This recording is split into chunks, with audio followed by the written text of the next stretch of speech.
We are going to sew the neck facing to the center front bodice of the Wren pattern. This would be step 8 and 9 of the tutorial.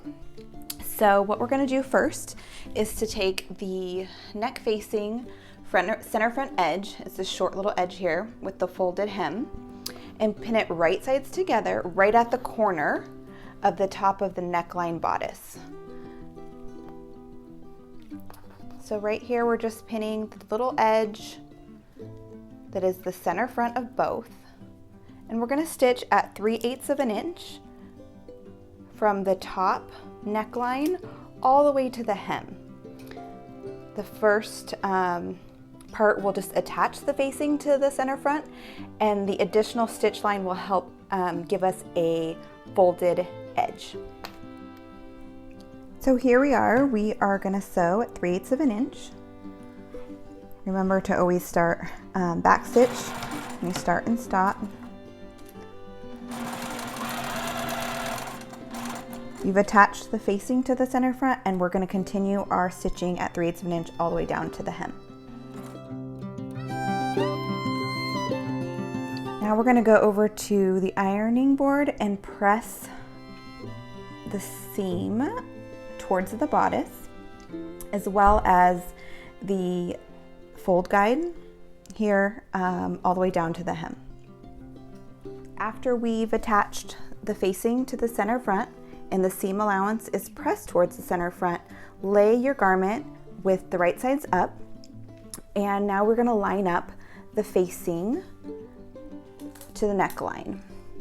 So you're going to look for your center back notch on your facing and start there and match up the center front or the center back,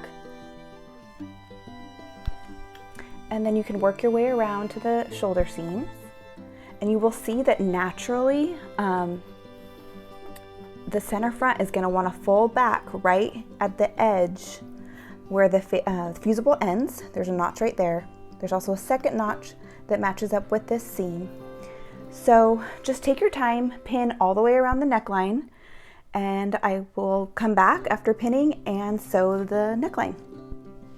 As I'm sewing the neckline, I am making sure that I am keeping the center front part right where I'm sewing the placket as square as possible.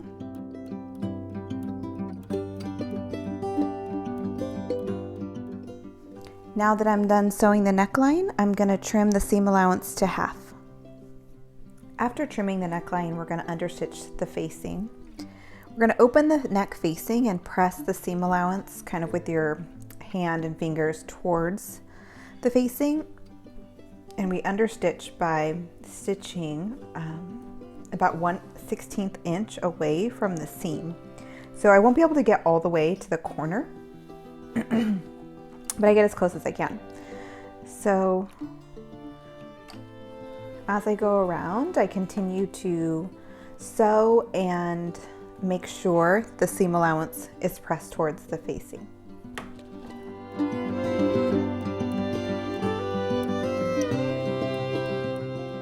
As I'm stitching, one thing that can kind of help is to gently pull the two pieces apart, and it allows it to lay nice and flat by doing that.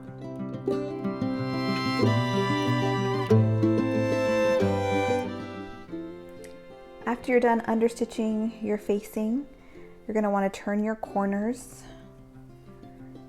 and press your neckline.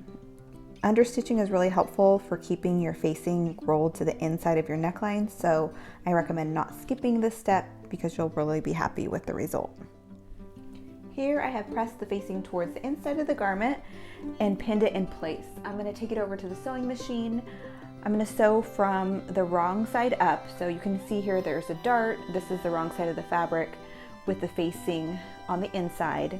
I'm going to start at the hem on one side, going all the way up to the corner here, pivoting, going around the neck, stopping and pivoting again here at this corner, and then working my way down, all in one go.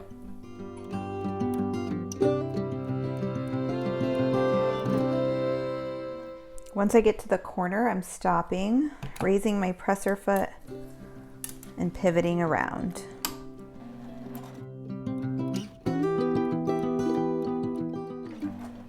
As you're sewing, try not to pull or twist the neckline.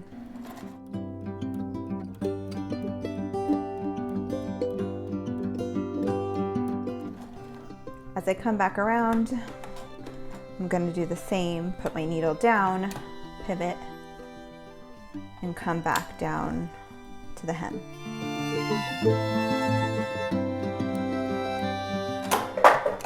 There you have it. You'll want to just go and give it your neckline another press.